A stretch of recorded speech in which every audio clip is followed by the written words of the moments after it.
Very Merry Blessed Christmas.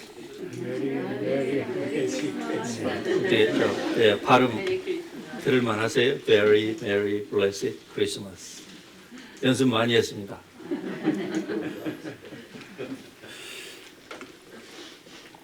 우리 오늘 하나님 말씀 누가복음 2장 13절 4절에 있는 말씀을 찾으셔서 같이 읽겠습니다. 누가복음 2장 13절에서 4절의 말씀 같이 읽습니다. 호련히 수많은 천군이 그 천사들과 함께 하나님을 찬송하여 이르되 지극히 높은 곳에서는 하나님께 영광이요 땅에서는 하나님이 기뻐하신 사람들 중에 평화로다 하니라. 아멘. 크리스마스를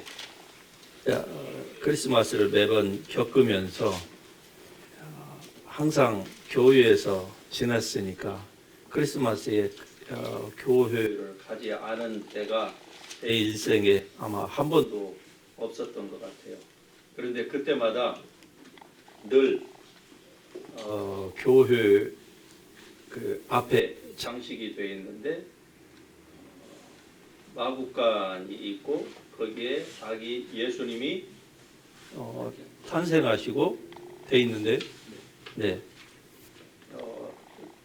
예수님이 구유에 누워 있고 그리고 새 동방 박사가 거기에 절하고 경배하는 그런 모습, 뭐 이런 것들이 항상 언제나 똑같았던 것 같아요. 어릴 때 주일학교 때부터 시작해서 다 커가지고도 똑같아요. 아마 지금도 교회에서 똑같은 장식으로 그렇게 할 거예요.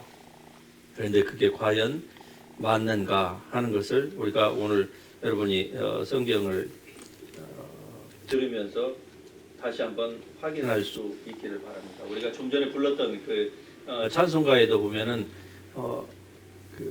별이 베들레헴에 와서 아기 위에 머물렀다 그러는데 과연 그게 베들레헴인지에 대해서 성경을 여러분이 자세히 한번 보시면은 아마 새롭게 확인하는 그러한 계기가 될 줄로 믿습니다. 예수님의 탄생에 관련된 이 스토리는 누가복음에 다 나와 있습니다. 누가복음에 예수님의 탄생 그 스토리가 누가복음 1장과 2장에 대부분이 나와 있고 이제 마태복음에는 다른 스토리가 나와요. 즉 동방 박사에 관련된 스토리가 마태복음에 나오고 그렇습니다. 그런데 이 누가복음 2장에 보면은 헤롯이 등장을 하게 되는데 이 헤롯은 말하자면은 이 역사적으로 헤롯 대왕이라고 불리는 사람이에요. 그러니까 예수님의 탄생과 헤롯과는 또 밀접한 항상 그 스토리 가운데에서 늘 나오는 인물이 바로 헤롯인데 이 헤롯은 예수님의 그 사역 가운데에서 제자들이 언급하기를 아름다운 성전을 예수님에게 말씀을 하면서 성전이 얼마나 아름답습니까? 할 때에 그 성전이 그게 바로 헤롯 성전입니다. 그러니까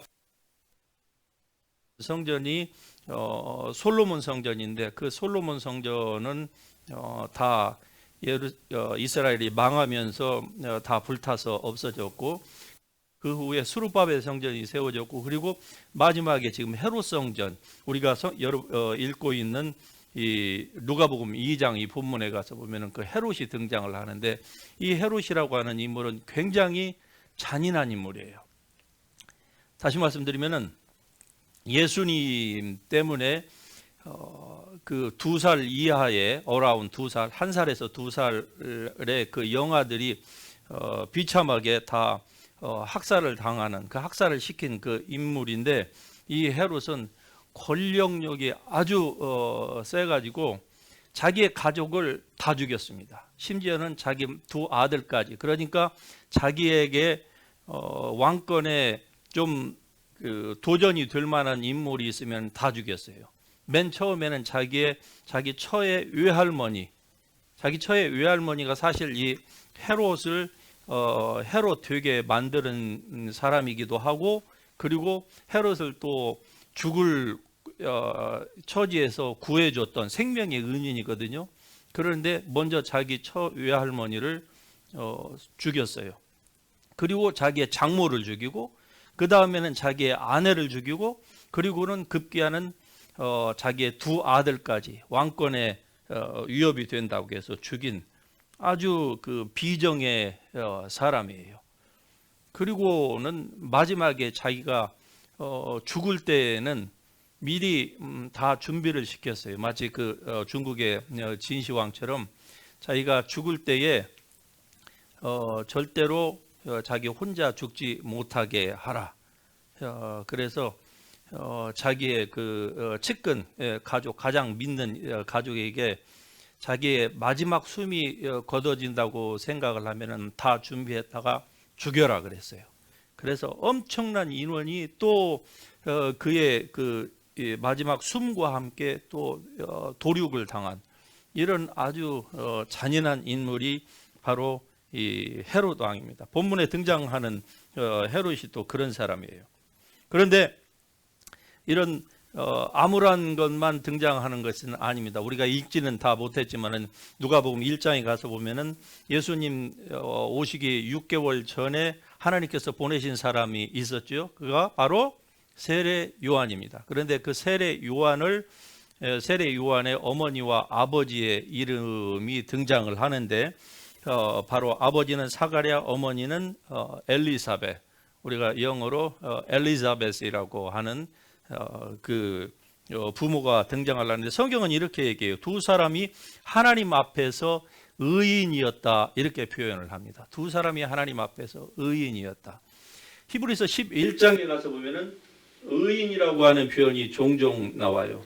아브라함도 의인이었고 노아도 의인이었고, 의인이란 표현이 나와요. 그런데 여러분 구약에서 의인이라고 하는 이 표현을 여러분이 읽으실 때에 반드시 바로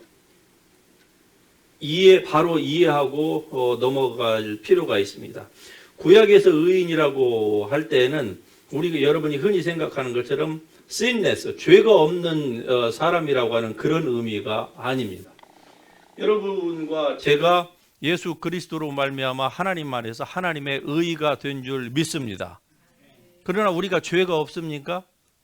죄가 우리는 여전히 있음에도 불구하고 하나님께서 우리를 의인으로 칭해 주셨습니다.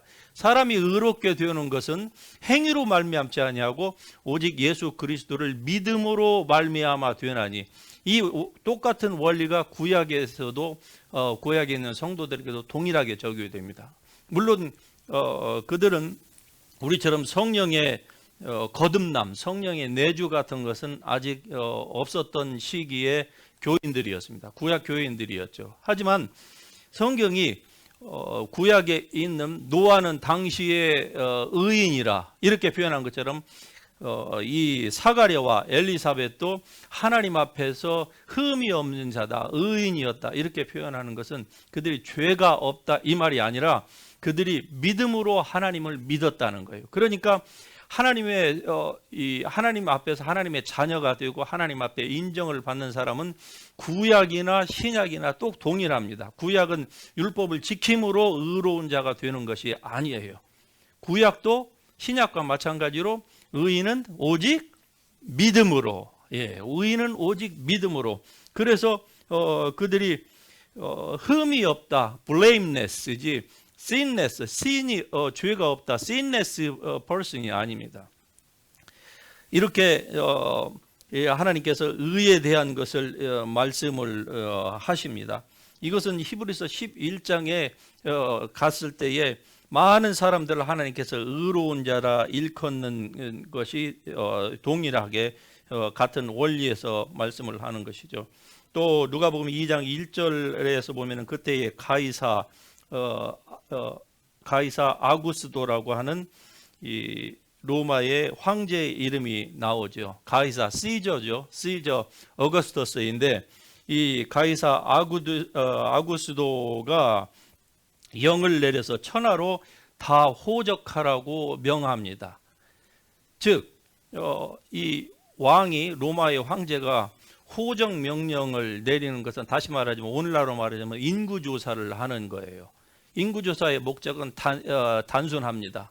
그것은 세금을 거두기 위해서 인원수를 정확하게 속지국에까지도 정확하게 모든 인원수대로 세금을 더 많이 거둘 목적으로 황제가 명령을 내리는데 그 명령이 일사불란하게 다 지켜져야만 했어요. 그래서 사실 이 가이사 이 어거스터스는 하나님을 모르는 사람이었음에도 불구하고 때로 세상에 지도자들을 당신의 그 말씀을 이루는 데 사용하기도 한다고 하는 것을 이 말씀 가운데서 우리에게 보여주고 있습니다. 즉 1절에서 다 호적하라 명하셨는데 그 호적은 어디에 가서 해야 되는 거 아니? 바로 그 고향에 가서 원 고향에 가서 해야 되는 거예요. 그런데 이 요셉의 고향이 어디냐? 베들레헴이에요.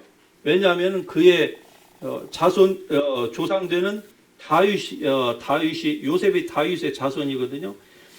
다윗의 고향이 베들레헴이란 말입니다. 그래서 요셉도 베들레헴에서 가서 호적을 인구 자기의 신고를 해야 되는데 나사렛에서 지금 나사렛에서 이 요셉과 마리아가 있고 그리고 해산할 기한이 지금 다 차 가는데 성령으로 잉태되어서 지금 나사렛에 있어요. 그런데 나사렛에서 베들레헴까지는 약 80마일입니다. 엄청난 거리예요. 예루살렘에서 베들레헴까지는 6마일밖에 되지 않아요.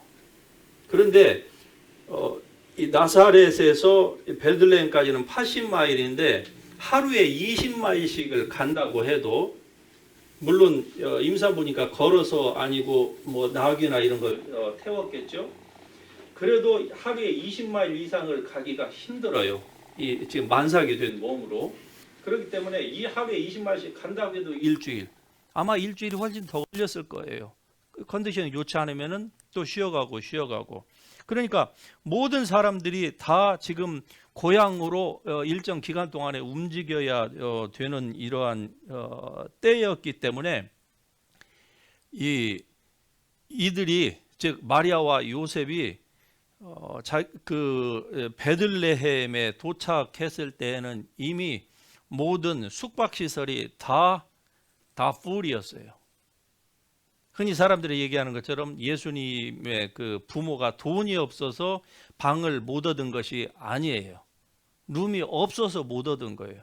만일에 오늘과 같은 시스템이었다고 하면은 이미 일주일 전에 다 인터넷으로 예약을 했겠죠.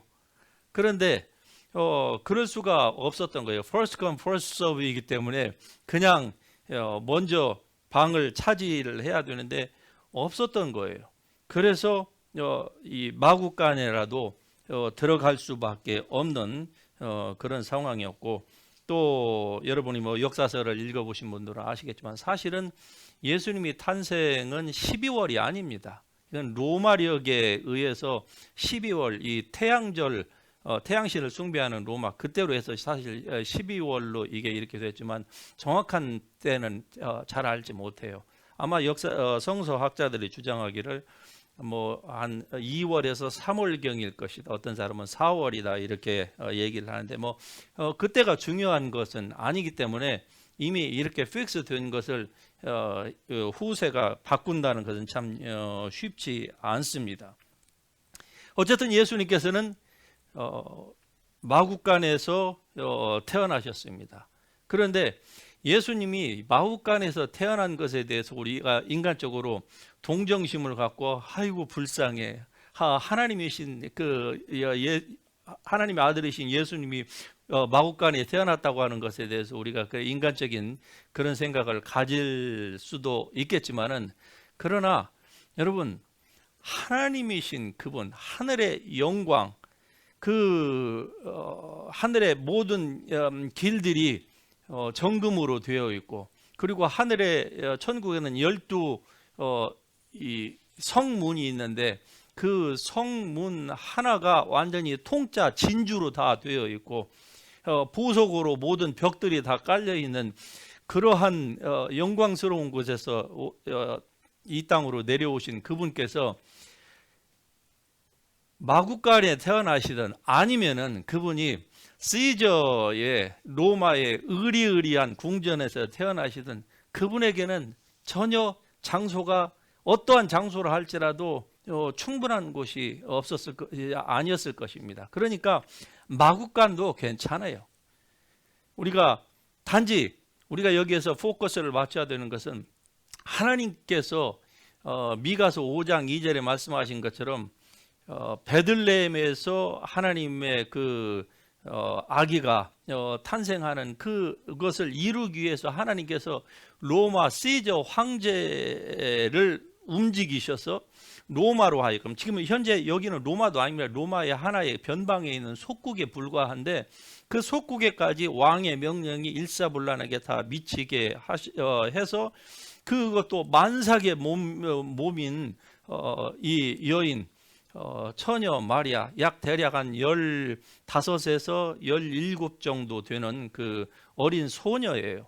이 소녀가 80마일을 고향까지 움직일 수 있도록 하신 것. 여러분, 때로 우리는 하나님께서 여러분을 어떻게 사랑하시고 어떻게 인도하시는지에 대해서 우리는 알 수가 없습니다. 그 상황에 닥치면은요, 시간이 지난 후에야 우리가 지금 그렇구나라고 이것을 우리가 이 계시를 이해하고서 하지, 그 당시에 하나님의 성령의 인도하신 대로 따라서 가는 사람들이라 할지라도 하나님의 그 인도하심을 다 알 수가 없어요.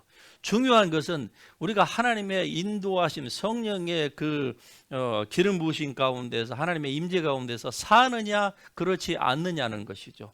그렇게 여러분께서 하나님의 인도하신 가운데서 산다고 하면은, 세상이 안 되는 것, 무슨 일이 안 되는 것 같아도 하나님께서 어떤 때는 세상의 군왕, 최고의 로마의 시저까지도 움직이셔서 하나님께서 원하시는 바를 하나님이 이루신다는 것이죠. 할렐루야. 얼마나 은혜롭고 감사한 것인지 알 수가 없는 것입니다. 빌립보서 2장 6절에 보면은, 그는 근본 하나님의 본체시나, 예수님께서 말구유간에 태어나신 것에 대하여서 우리는 성경을 통해서 이렇게 이해할 수가 있습니다. 그는 근본 하나님의 본체신 하나님과 동등됨을 취할 것으로 여기지 아니하시고 오히려 자기를 비워 자기를 종의 형체를 가져 사람들과 같이 되셨고, 또 사람과 같이 자기를 낮추시고, 어디까지 낮추셨습니까?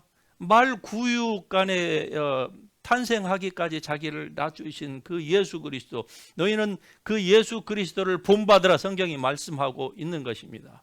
우리가 하나님을 안다고 하면 우리 인생이 교만할 것이 아무것도 없는 거예요. 왜 교만합니까? 조금 손에 가졌다고 좀 높은 자리에 올라갔다고 사람이 왜 교만합니까?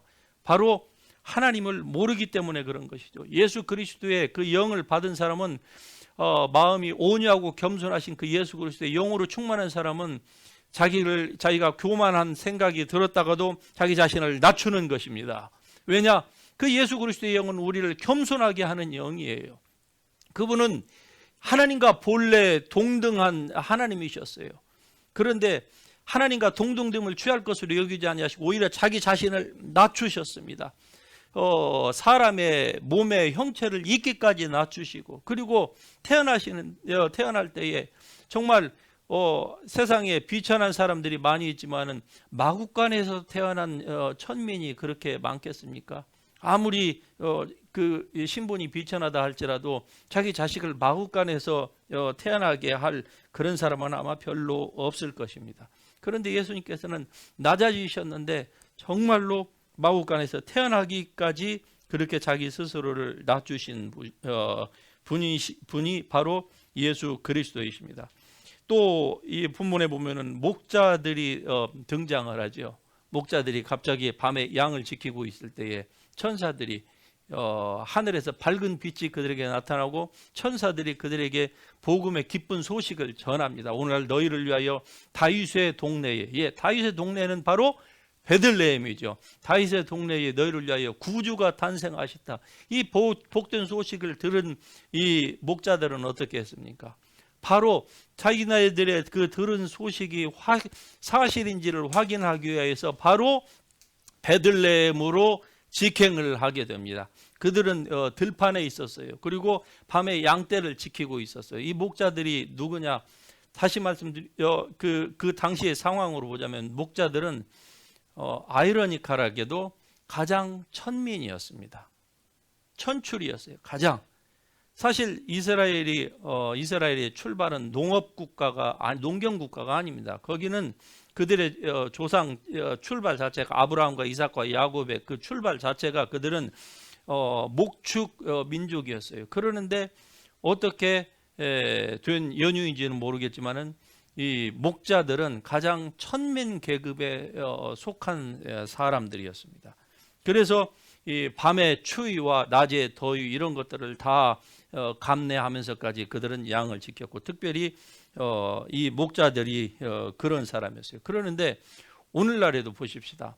많은 사람들이 하나님의 은혜를 받았다 해요. 그리고 하나님의 음성도 들었다고 해요. 그러는데 음성 듣고 하나님의 은혜를 받은 사람들이 다 이 목자들처럼 하나님을 예배하러 움직입니까? 그렇지 않아요. 현재 많은 사람들은 은혜를 받기는 했어도 목자들처럼 움직이질 않아요. 그러니까 움직이지 않으면 뭡니까? 그것은 그 사람이 아무리 믿음이 있다고 하고 뭐 하나님과 동행한다고 하고 무슨 미사역으로 자기 자신을 포장하는지는 모르지만은, 그러나 그런 사람들의 믿음은 죽은 믿음입니다. 왜? 행동하지 않는 믿음은 죽은 믿음이에요. 그러므로 목자들의 이 행동, 그들의 그 액션을 통해서 우리가 다시 한번 챌린지를 받아야 될 줄로 믿습니다.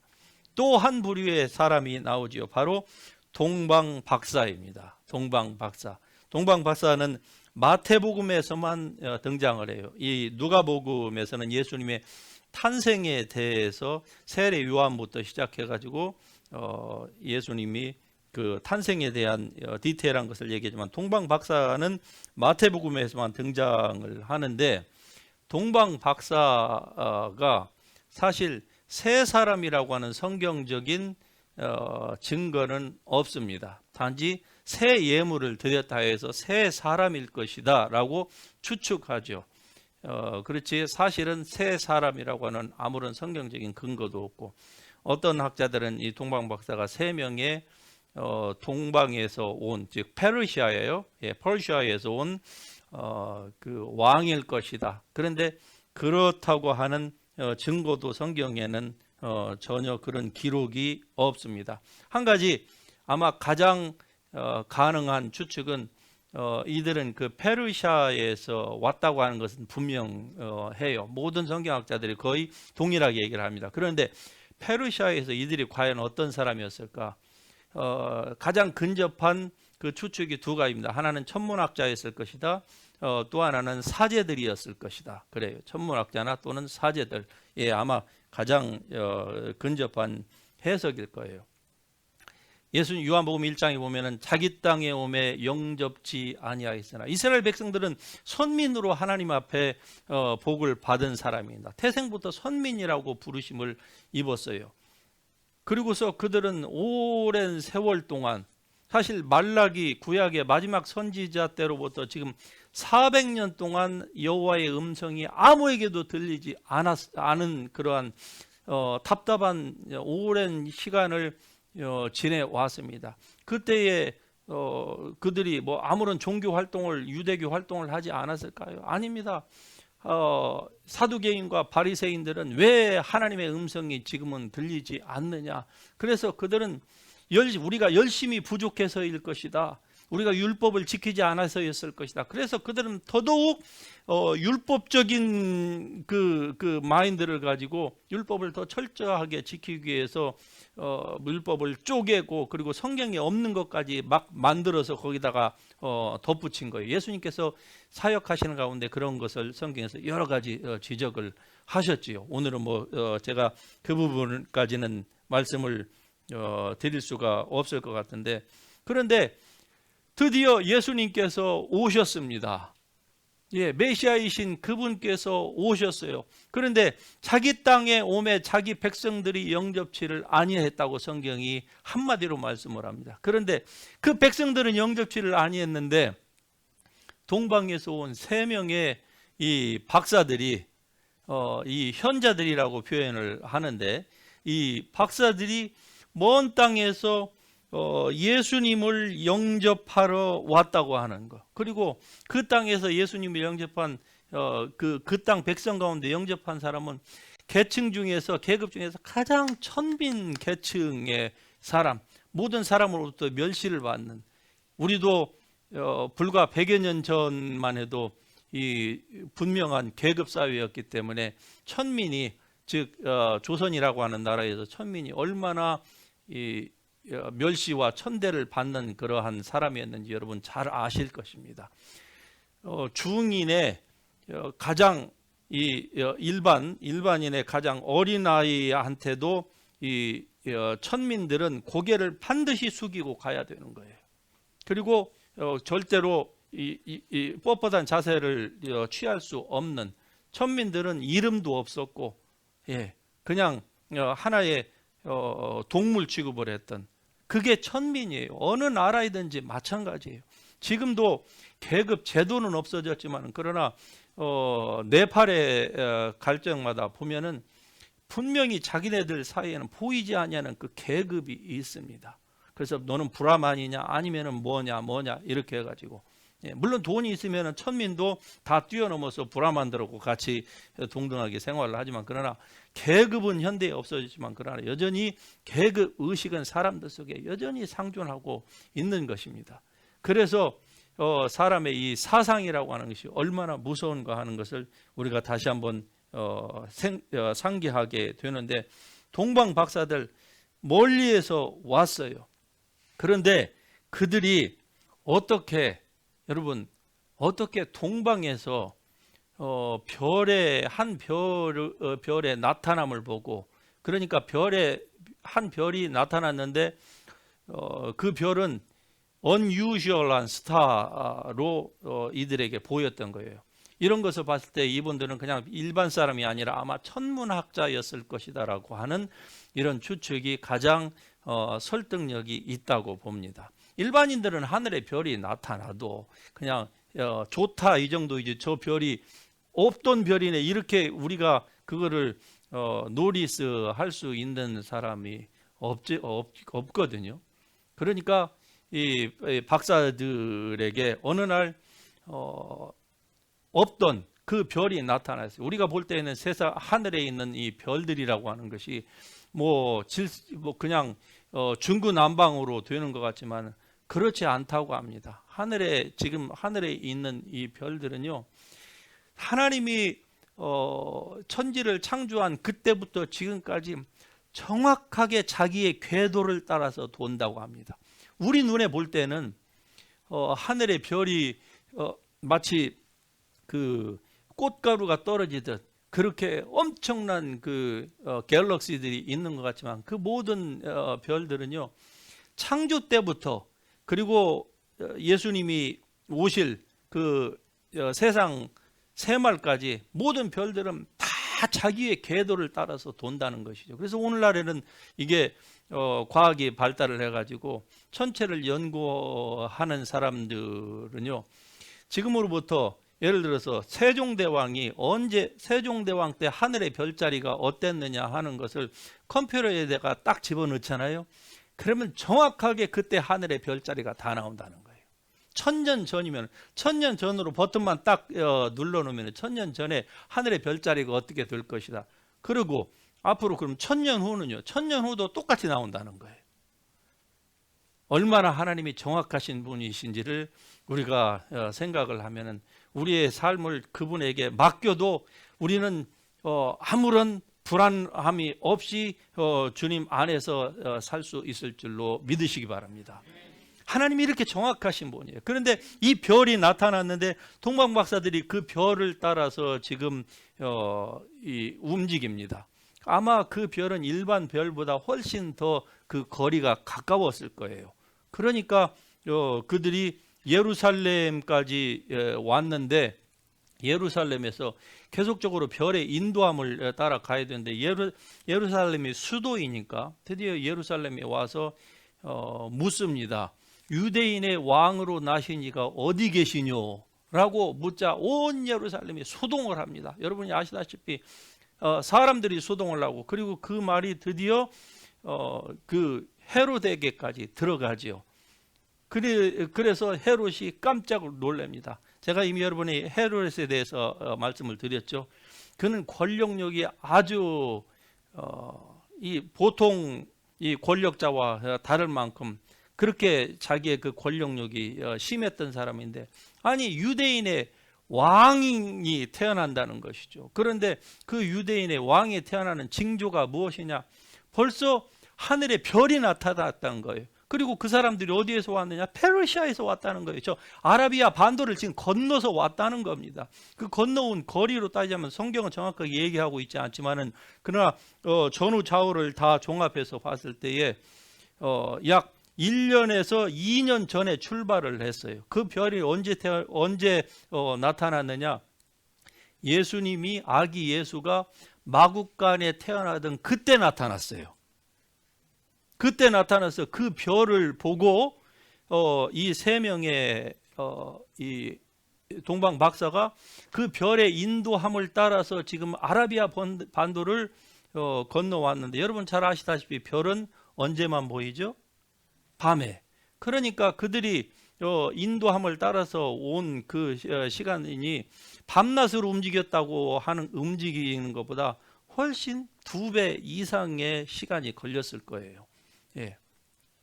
아브라함의 고향인 그 갈대아 우르에서 예루살렘까지의 거리는 약 1,500km입니다.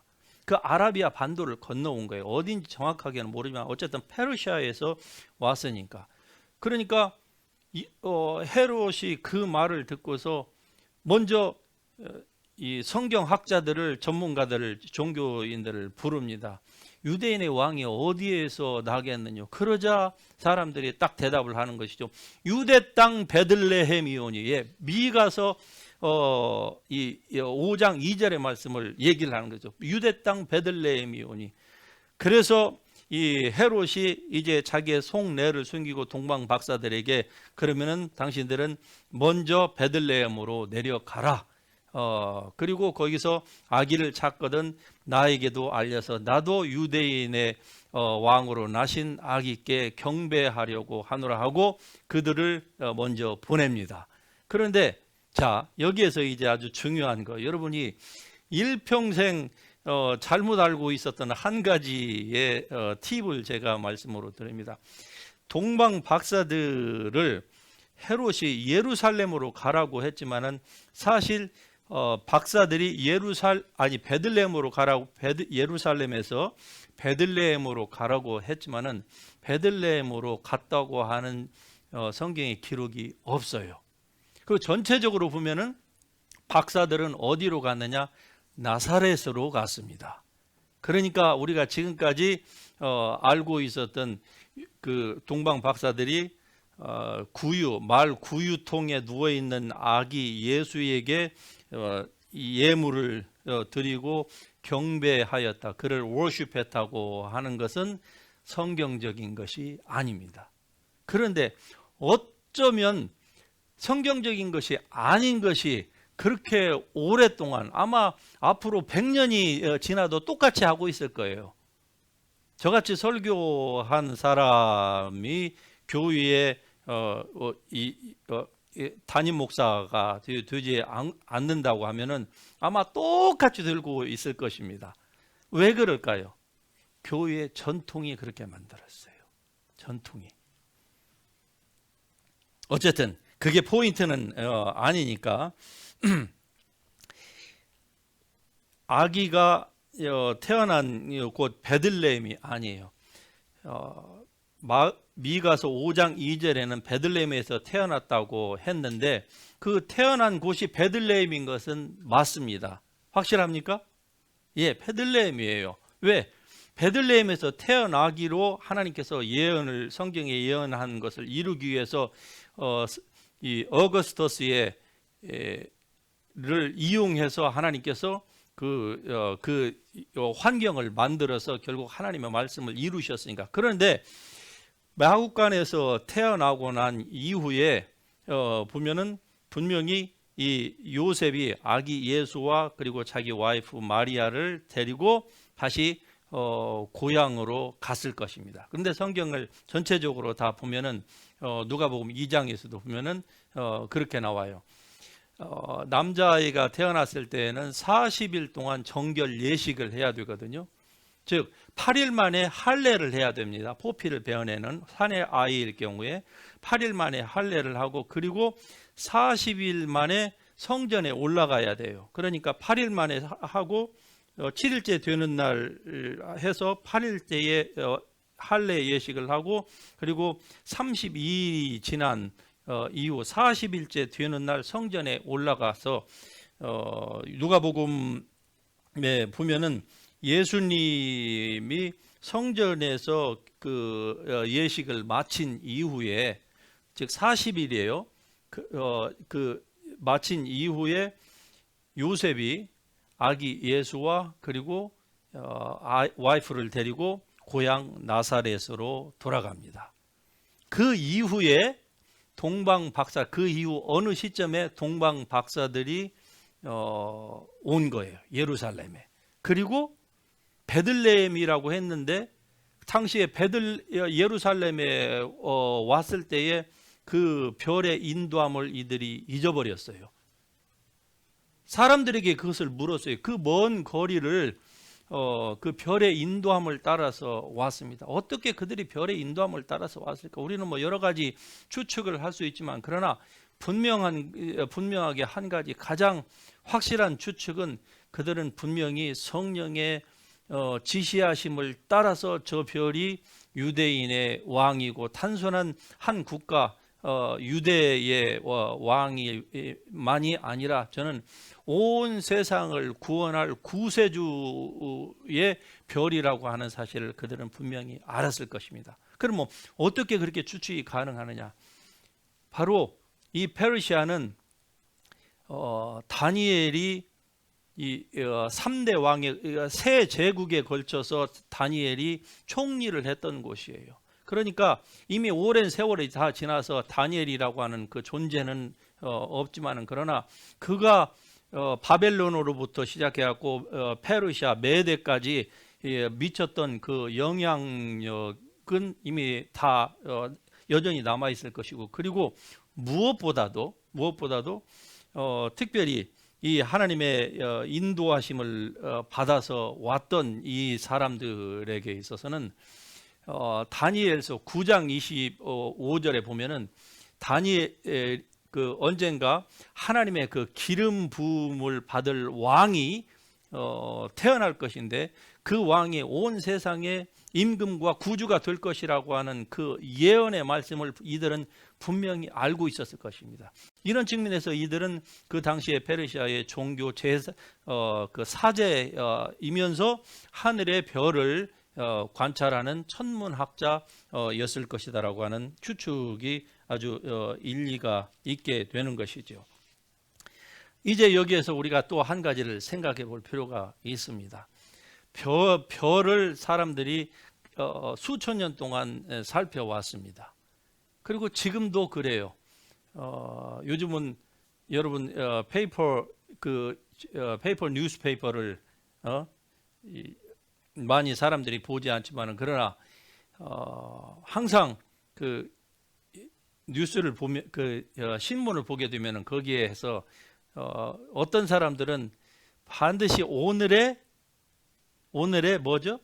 운세를 딱 보는 거죠. 오늘 운세란에 가서 보면 어떻습니까? 별자리 운세라는 것이 나오죠. 그게 영어로는 조디액이에요. 그런데 이게 황도 12궁이라고 하는, 즉 하늘의 그 별자리의 그 움직임에 따라서 그 별자리가 우리 사람의 기륭 화복을 예견해 준다라고 사람들이 생각을 하는 것이죠. 그러나 성경은 금하고 있습니다. 여러분, 절대로 하늘의 별자리를 보려고 하는 그러한 미혹에 넘어가지 마시기를 바랍니다. 예레미야서 10장에 보면 여호와께서 이렇게 말씀하십니다. 이방 사람들은 하늘의 징조를 두려워하거니와 너희는 그렇게 하지 말지니라. 하늘의 징조는 바로 하늘의 별이 나타났다, 하늘의 별자리가 흔들렸다, 그럴 때에 그것을 가지고 사람들이 두려워한다. 즉 하늘의 별로 인해서 수천 년 동안 사람들은 영향을 받아온 것이 사실입니다.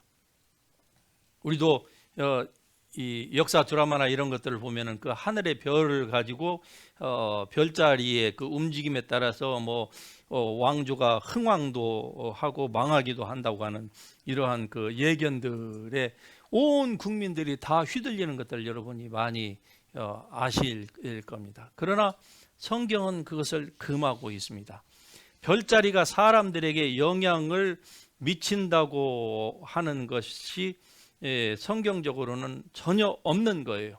이것은 사람들이 스스로 하나님을 일부러 배제하고, 그리고 무엇인가 그 다른 매개체를 통해서 사람들의 그 앞길을 알려고 한 결과 미혹에 빠진 것입니다.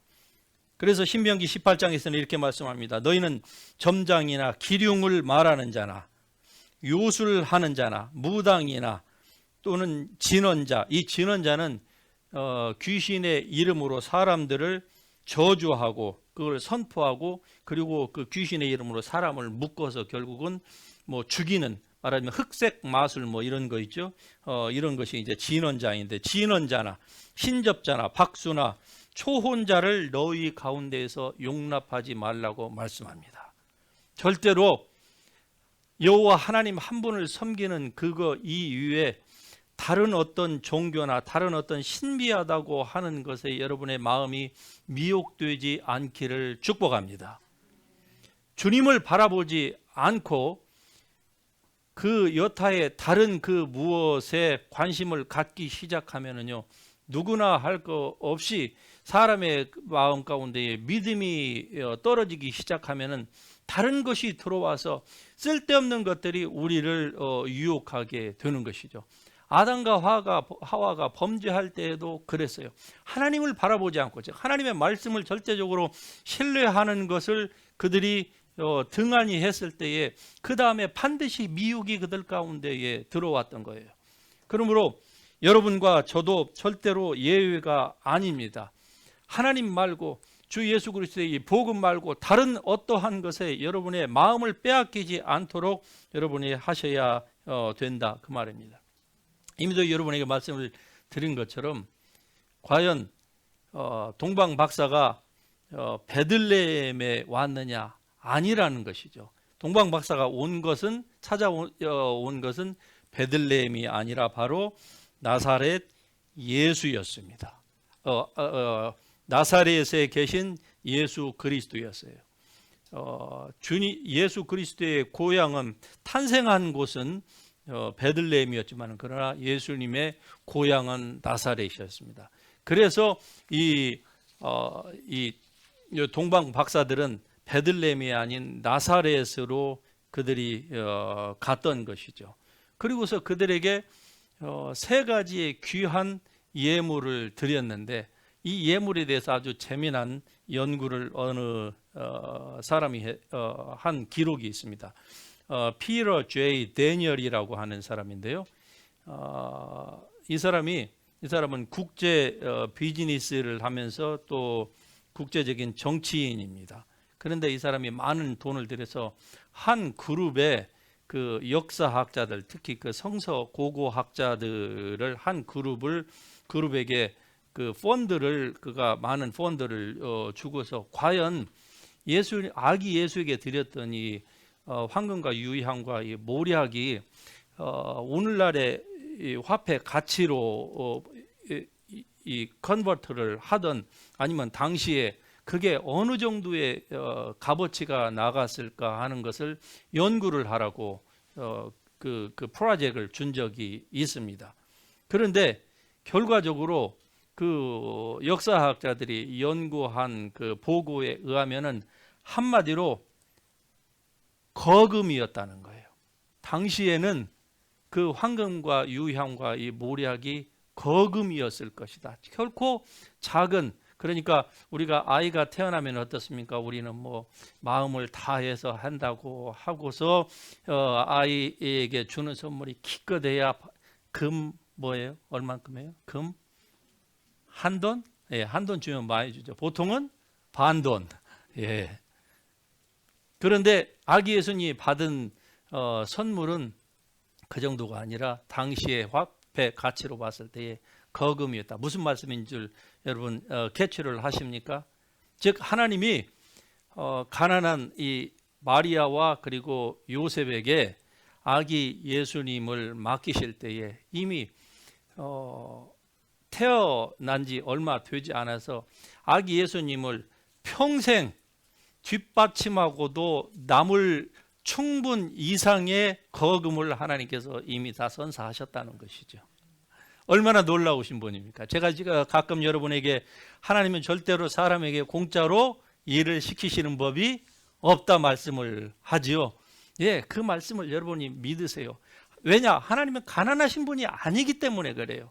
그리고 하나님은 하나님의 백성들이 가난하게 사는 것을 원치 않습니다. 제가 프로스페러리 이 번영 신학을 제가 말씀한다고 여러분 만일에 생각하신다고 하면 예, 그렇게 생각하셔도 좋습니다. 원래 하나님이 부유하신 분이십니다. 그렇기 때문에 하나님은 하나님의 백성들에게 일을 시키실 때에 반드시 조건부로 일을 시키시는 거예요. 그리고 하나님은 그 약속을 신실하게 지키십니다. 그런데 혹여 우리가 주님을 위해서 일한 것에 대한 대가를 이 땅에서 받지 못한다. 그래도 don't worry. 만일에 이 땅에서 받지 못한다고, 내가 살아있는 동안에 내가 받지 못한다고 하면은 여러분 더 기뻐하고 즐거워하십시오. 왜? 내 자손에게 하나님께서 더 큰 은혜를 주실 것이고, 플러스 천국에 이르를 때에 내가 이 땅에서 받는 보화보다도 리워드보다도 훨씬 더 영광의 면류관을 하나님께서 예비하고 계실 때문인 것입니다.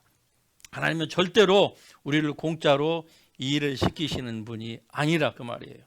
자, 그리고 이제 드디어 이제 천군이 오늘 설교의 이 핵심이자 주제이자 그리고 결론이에요. 천군이 외쳤던, 하늘의 천군 천사들이 외쳤던 것이 무엇입니까? 높은 곳에서는 하나님께 영광이요, 땅에서는 그의 기뻐하심을 입은 사람들 중에 평화로다. 할렐루야. 예. 그런데 과연 이 평화가 어떠한 평화인지에 대해서 오늘 제가 이 설교 말씀을 통해서 여러분과 같이 은혜를 나누려고 하는 핵심이 바로 이겁니다. 이 평화가 어떤 평화냐?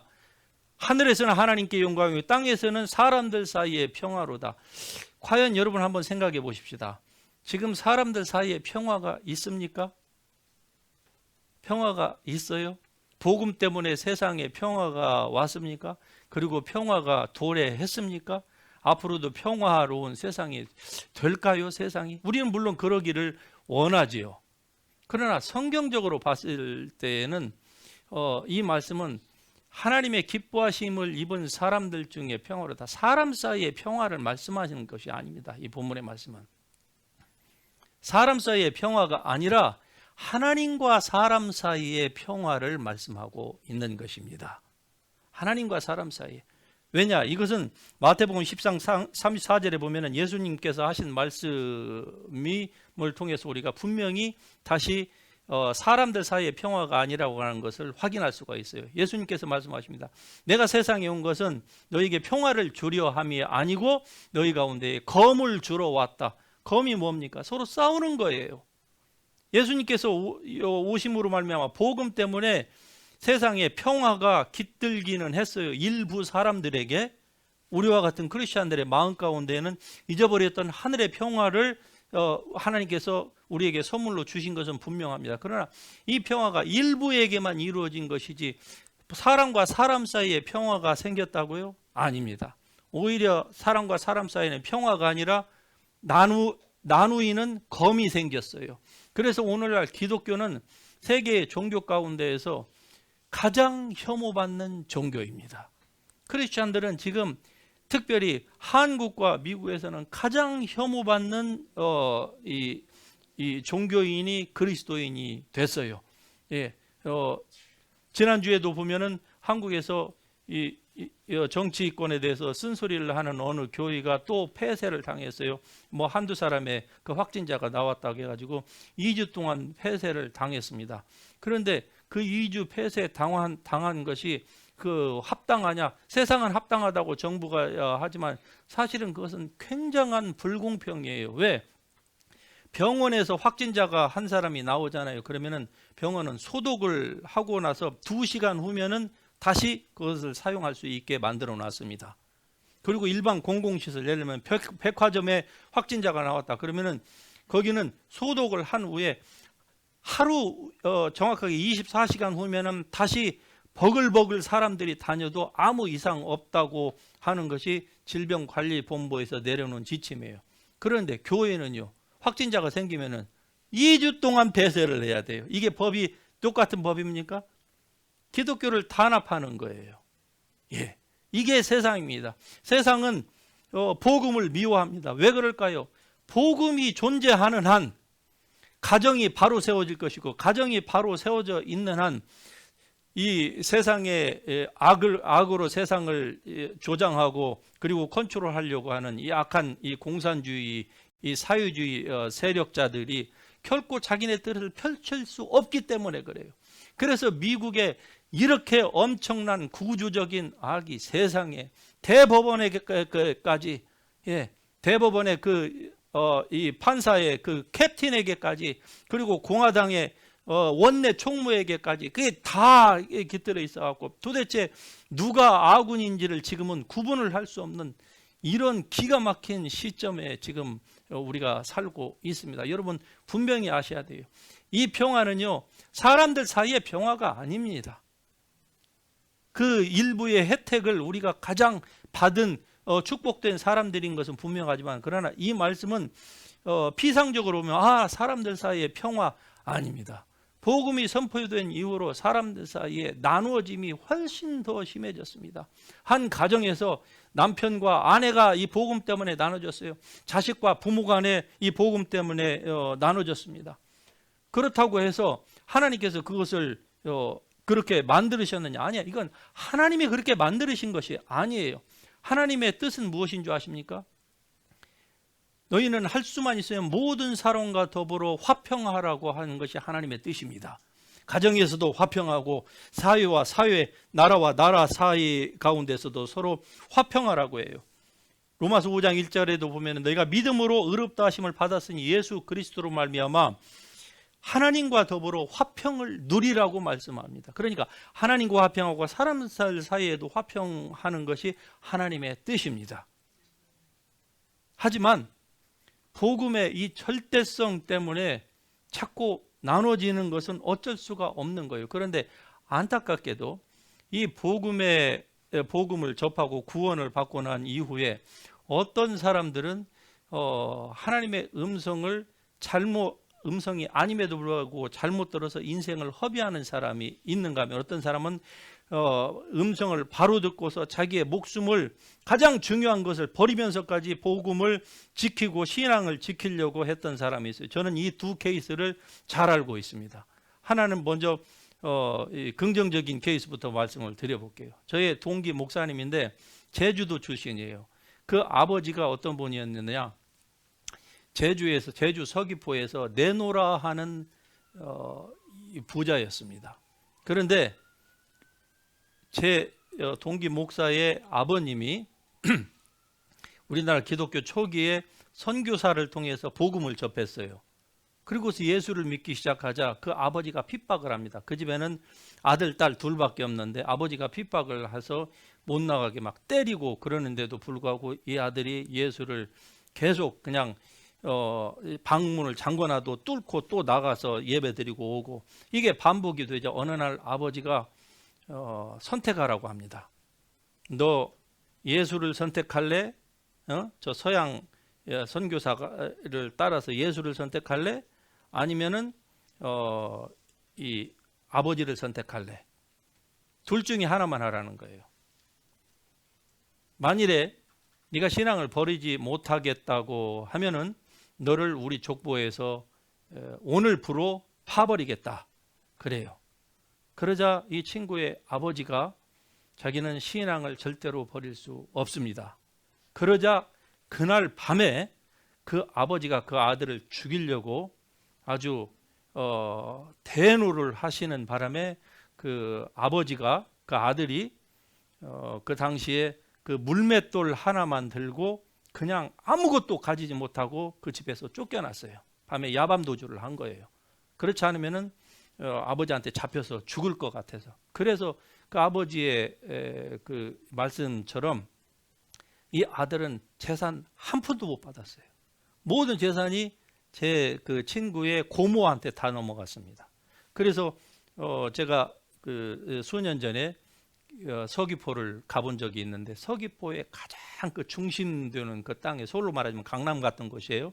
거기에 빌딩이 지금도 몇 채가 이렇게 있는데 그게 다 고모 거라는 거예요. 아버지가 고모한테 다 물려줬어요. 아버지한테는 그 맷돌 하나만 주고, 당시에 맷돌이 아마 어떤 뭐가 가치가 있었는지는 모르겠습니다만은 그런데 이제 시간이 흘렀습니다. 그런데 그 아버지도 지금 서귀포에 똑같이 건물을 가지고 계세요. 그런데 아버지가 가지고 계신 그 재산이 고모가 물려받은 재산보다 훨씬 더 많답니다. 할렐루야. 부정적인 예를 한 가지 들어볼까요? 제가 아는 어떤 분인데, 제가 상담했던 분이에요. 그런데 똑같이 예수님을 믿었습니다. 그런데 집안에서 핍박이 심해요. 자기 때문에 집안에 막 분란이 일어나요. 부모들 사이에서도 어머니하고 아버지하고. 근데 아버지가 워낙 완고하셔가지고 전자의 그 예처럼 막 핍박을 하는데, 어느 날 이 아들의 이 생각 가운데에, 아니 하나님이 부모를 공경하라고 했지, 너처럼 이렇게 하나님이 하나님을 믿는다고 해서 너로 말미암아서 가정이 이렇게 되는 것을 원하겠느냐? 그 생각이 들어온 거예요. 그러자 이 두 번째의 이 아들은 그 생각을 받았습니다. 그렇지, 이건 하나님께서 원하시는 바가 아닐 거야.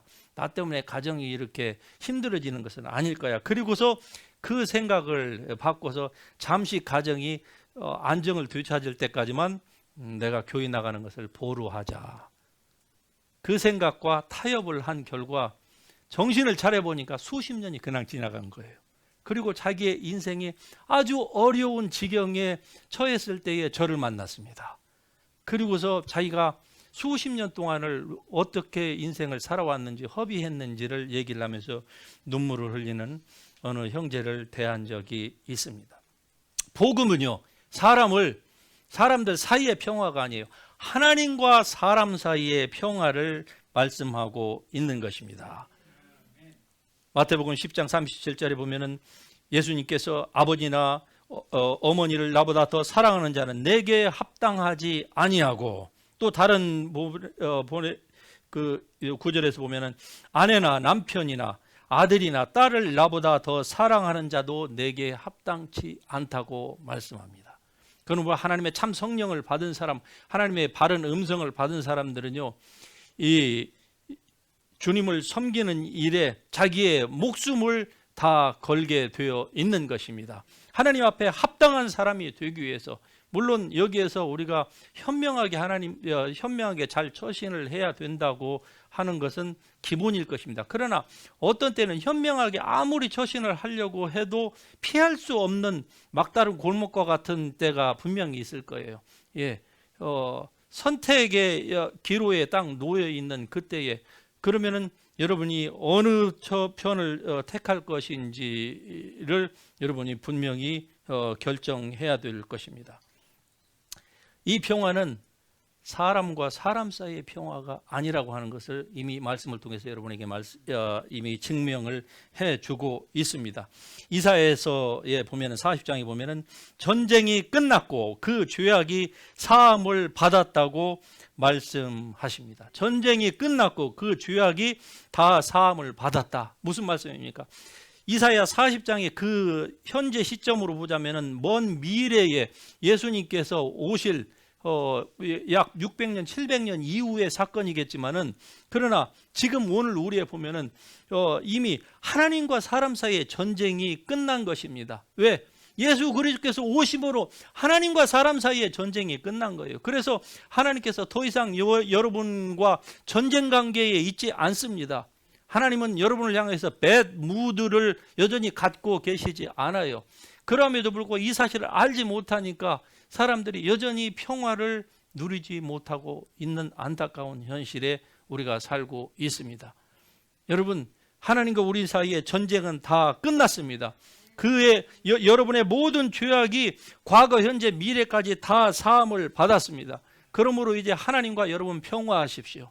하나님 앞에서 이 평강을 누리십시오. 하나님이 여러분에게 주시기를 기뻐하시는 주님 안에서의 그 임재 가운데서 여러분이 늘 살 수 있기를 주의 이름으로 축복합니다. 절대로 놓쳐서는 안 돼요. 절대로 빼앗겨서도 안 됩니다. 마귀에게 틈을 주지 마세요. 다시금 마귀가 여러분을 이제 이상한 쪽으로 다시 여러분을 미혹해서 타협하려고 들어올 것입니다. 그러나 절대로 속아서는 안 되는 것입니다.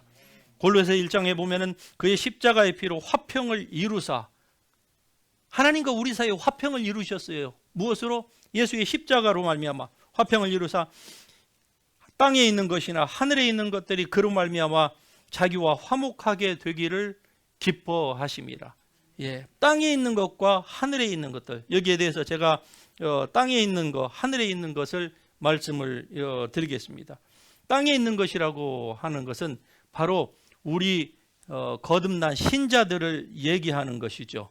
그런데 이것만 있는 게 아니에요. 성경에 보면요, 하나님과 화목하게 하는 데에는 사람의 한 사람으로 말미암아 죄가 세상에 들어오고 죄로 말미암아 사망이 온 세상을 지금 왕노를 하면서 지배하고 있는데, 사람으로 말미암아 피조물까지도 다 하나님과 지금 불화 관계에 놓여 있는 것입니다.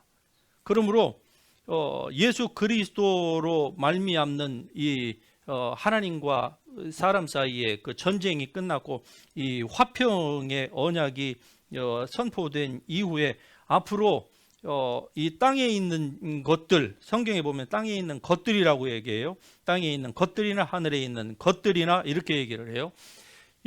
왜 것들이라고 표현을 했을까? 여기에는 사람만 포함되는 것이 아니고요, 구원받은 우리만 포함되는 것이 아니라 피조물들까지도 포함이 돼요. 또 물리적인 모든 세상의 것들까지도 계시록 21장에 보면 다 포함이 돼요. 모든 피조물들도 하나님의 아들들이 나타나는 것을 확수고대하고 있는 것입니다. 하나님의 아들들이 바로 정신이 세워져서 자연을 학대하지 아니하고, 학대한 결과 얼마나 많은 그 안 좋은 지금 피드백을 우리가 받고서 피해를 다 우리가 안고 삽니까? 그러니까 자연까지도 회복되는 거예요. 심지어는 동물들까지도 천년 왕국에 들어가면 동물들까지도 어린아이가 독사굴에 손을 놓고 장난쳐도 물지 않는다. 물론 이게 상징적인 것일 수도 있겠지만, 만약에 그것이 실제적으로 일어난다고 해도 상징이든 실제이든 간에 한마디로 말씀드리면 회복된다는 겁니다. 예수 그리스도의 피로 말미암아서 주님께서 다시 오실 새하늘과 새 땅에서는 그런 일들이 일어난다는 거예요. 사람만 있는 것이 아니라 동물들도 다 있다는 것이죠. 거기에서는 동물들도 어떻게 합니까? 사람과 전혀 해함이 없는, 하나님의 성산에서는 서로 해함이 없는 이러한 그 화목한 단계로 나아간다는 것이죠. 두 번째, 하늘에 있는 것들은 뭡니까? 하늘에 있는 것들은 첫째, 경건한 천사들을 얘기할 것이고, 그리고 구원받은 소천하에서 천국에 가 있는 하나님의 완전한 의인의 영들을 얘기하는 거겠죠. 그래서 천사들과 그리고 하나님의 백성들이 하늘에 있는 것이, 그러니까 하늘에 있는 것이나 땅에 있는 것들이 다 하나님께서 자기와 화목하게 되기를 기뻐하신다고 말씀합니다. 그런데 이 골로새 1장 20절 이 말씀에서 언급하고 있지 않는 땅 아래에 있는 것들이 빌립보서 2장 10절에 언급되어 있습니다. 땅 아래에 있는 것들, 땅 아래에 있는 자들이라고 하는데, 땅 아래에 있는 자들은 무엇을 얘기할까? 이 땅 아래에 있는 자들은요, 절대로 하나님과 화목하게 될 수가 없습니다. 첫째, 땅 아래에 있는 자들은 타락한 천사들을 얘기합니다. 일부는 지금 지옥에 갇혀 있죠. 그리고 일부는 지금 활동하지만, 그러나 예수님께서 오실 때에 활동하는 모든 이 불의의 세력들을 불순종하는 인간들과 함께 다 땅 아래 곳으로 하나님께서 내리실 때가 올 것입니다. 그러니까 이 불순종하는 자들은 절대로 하나님과 화목할 수가 없는 거예요. 그러니까 지금도 이 사실을 알지 못하면 크리스천들도 하나님과 화목이 잘 안 되는데, 법적으로는 화목이 됐는데 이 진리를 알지 못하면 어떻습니까? 여러분, 많은 세월 동안 하나님과 불화한 가운데서 여러분이 있지 않았습니까? 그러므로 이제 하나님의 말씀을 여러분이 잘 배우셔야만 합니다. 그리고 이 말씀이 여러분의 지금의 바쁘고 불안하고 혼란스러운 이 모든 환경들을 이 말씀이 능히 극복할 수 있도록 여러분이 이 말씀에 의해서 여러분의 마음을 새롭게 하셔야만 합니다. 그 작업은 일평생 해야 되는 거예요. 왜 그렇습니까? 우리의 몸이 아무리 어제 산의 진미를 먹었다고 할지라도 오늘 되면은 우리는 또 다른 음식을 먹어야만 하는 것입니다.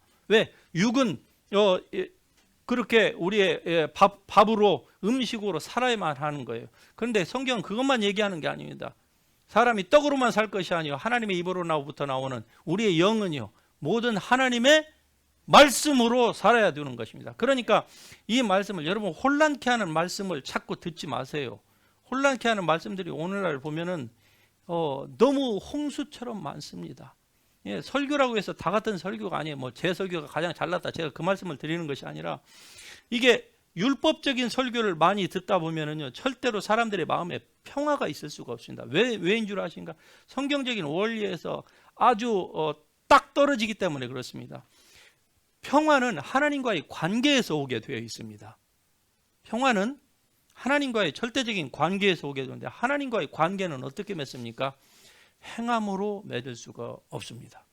그러니까 율법적인 설교는 사람들의 마음에 평화가 아니라 오히려 guilty feeling과 그리고 정죄감을 심어줍니다.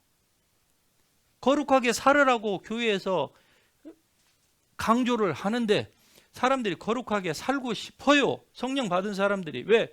내가 거룩하니 너희도 거룩하라. 거룩하게 살고 싶은데 거룩하게 살 수 있는 능력이 없는 것이 우리의 문제인데, 거룩하게 살 능력으로 안내를 해주기는커녕 거룩하게 살으라고 자꾸 채찍질을 해요. 능력이 없는데 어떻게 거룩하게 삽니까? 이게 율법이 우리에게 주는 한계예요. 율법의 성격을 몰라서 많은 설교자들이 율법적인 설교를 하고, 특별히 유명하다고 하는 설교자들을 보면 그분들은 그렇게 아마 비슷하게 사는 것 같아요. 설교 가운데서 보면은 같은 설교자로서도 나는 저분이 설교한 것처럼 나는 절대로 저렇게 못 산다, 제가 분명하게 고백할 수 있습니다. 예, 그렇다고 여러분이 저를 나쁜 놈으로 보지 마세요. 하지만 분명한 것은 율법으로는 사람이 절대 하나님과 바른 관계를 가질 수가 없습니다. 하나님이 우리를 위해서 행하신 예수 그리스도의 그 피의 속죄로 말미암아 우리를 위해서 행하신 그것을 믿음으로 말미암아 하나님과의 관계를 여러분이 가질 때에 거기에서 평화가 오는 것입니다. 그 위에서는 평화가 오지 않아요. 그래서 높은 곳에서는 하나님께 영광이요 땅에서는 하나님의 기뻐하심을 사람들 중에 평화로다. 이 말씀이 바로 하나님과 사람 사이의 평화를 나타내고 있는 거예요. 그러나 땅 아래에 있는 자들, 회개하지 않는 자들, 그들의 결국은 지옥일 것이고, 그리고 마귀를 따라서 하나님께서 사람을 위해서 지옥을 만들어 놓으신 것이 아님에도 불구하고 사람들이 마귀를 따라서 감으로 결국 땅 아래 곳으로 내려가는 것이 아닙니까? 지옥, 불과 불이 소금치듯 하는, 거기는 구더기도 죽지 않는 그곳으로 가는 자들은 영원히 하나님과 화평할 수가 없는 것입니다. 여러분, 우리는 예수 그리스도께서 자기의 몸을 단번에 들이심으로 말미암아 구속 곧 온전한 죄 사함을 받은 사람입니다. 예수님의 한 번의 제사로, 몇 번이요? 한 번의 제사로 우리를 영원히 온전하게 하셨도다. 할렐루야. 여러분은 한 번으로 영원히 온전하게 된 사람입니다. 그러므로 이러한 하나님의 은혜를 믿으세요. 여러분이 무엇을 행함으로 하나님을 기쁘시게 하려고 하는 사람에게는 종교적인 열심을, 동기를 유발시킬 수는 있어요. 그러나 그걸로서는 그러한 마인드를, 리걸리스틱 마인드를 가진 사람은 절대로 하나님께서 우리에게 약속하신 그 하나님과 우리 사이에 전쟁이 없어진 그 평화는 누릴 수가 없는 것입니다. 이러한 평화를 받은 우리는 성경에서 말씀하신 것처럼 같이 하십니다. 복음의 신을 신자. 평화의 복음의 신이라고 에베소서 6장에 말씀합니다. 왜 평화의 복음의 신이라고 했을까요? 복음은 평화의 소식이 있는 거예요. 하나님과 사람 사이의 평화예요. 그러니까 복음을 받아들인 여러분과 저는 하나님과 더 이상 정쟁 관계에, 아주 나쁜 관계에 절대로 있지 않습니다. 설사 우리가 부족해서 우리가 우리의 마음을 새롭게 하지 못하고 하나님의 말씀에 의존적이지 못해서 죄를 짓는다 할지라도 하나님은 절대로 여러분을 나무라시지도 않고 여러분을 정죄하지도 않습니다. 그러나 그렇다고 해서 여러분이 죄를 지었는데 정죄가 없을까요? 분명히 있습니다. 길티 필링이 없을까요? 분명히 있습니다. 하지만 분명히 구분은 하셔야 돼요. 그것은 하나님으로부터 나온 것이 아닙니다. 정죄는 있어요. 길티 필링도 있어요. 어디로부터 나옵니까? 여러분의 악한 양심으로부터 나오는 것이고 마귀가 여러분을 정죄하는 것입니다. 그래서 하나님으로부터 멀어지게 하는 거예요. 분명한 것은, 포인트는 하나님은 여러분을 사랑하신다는 것. 하나님은 더 이상 여러분에 대해서 진노하지 않으신다고 하는 것. 하나님과 여러분 사이에는 전쟁은 이미 다 소멸되었다고 하는 것. 그러면은 우리는 어떻게 해야 됩니까? 평화의 복음의 신을 신어야 돼요. 여기에서 이 컨셉, 이 신을 신으라고 하는 이 컨셉은 사도 바울이, 로마 시민권자인 사도 바울이 가져온 개념입니다. 이것은 로마의 군인들의 그 상태를 알고 있는 이 사도 바울이 얘기하는 거예요. 로마의 황제들 가운데에 가장 유명한 황제가 있습니다. 제가 갑자기 이름은 기억이 나지 않는데 그 황제가 전쟁에서 그렇게 전쟁을 승리했어요. 그런데 후세의 역사가들이 도대체 저 황제의 전쟁의 비결이 무엇이었을까를 연구한 결과 그 황제가 통치하는 동안에 그 군인들에게 신발을, 아주 편한 신발을 씹혔다는 거예요.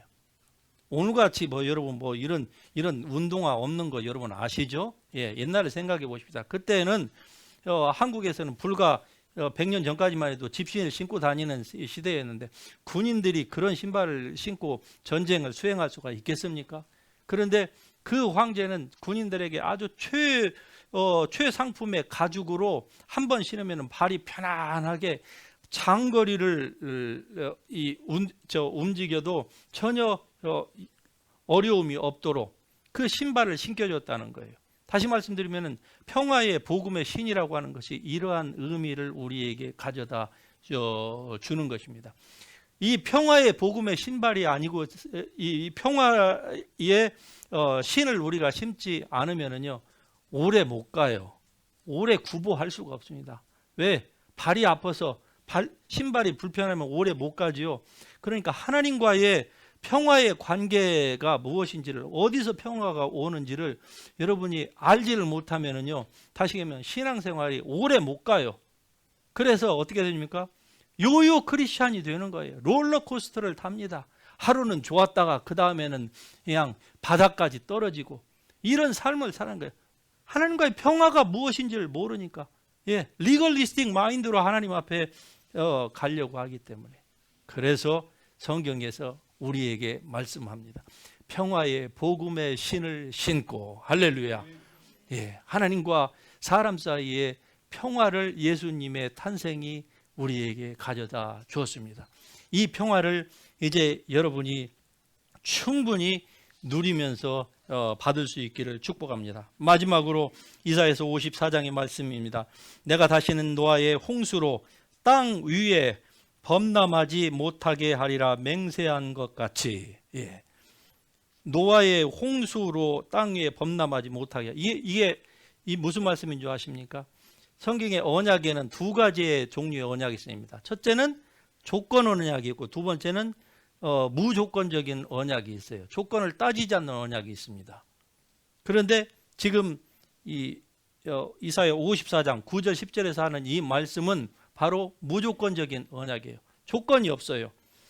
다시 말씀드리면 노아의 홍수를 하나님께서 일으키셨음을 후회하시고, 거기에 이 원어에 보면은 하나님께서 회개하셨다, repent 이런 표현이 되니까요. 회개하셨다. 하나님도 회개하시는가 봐요.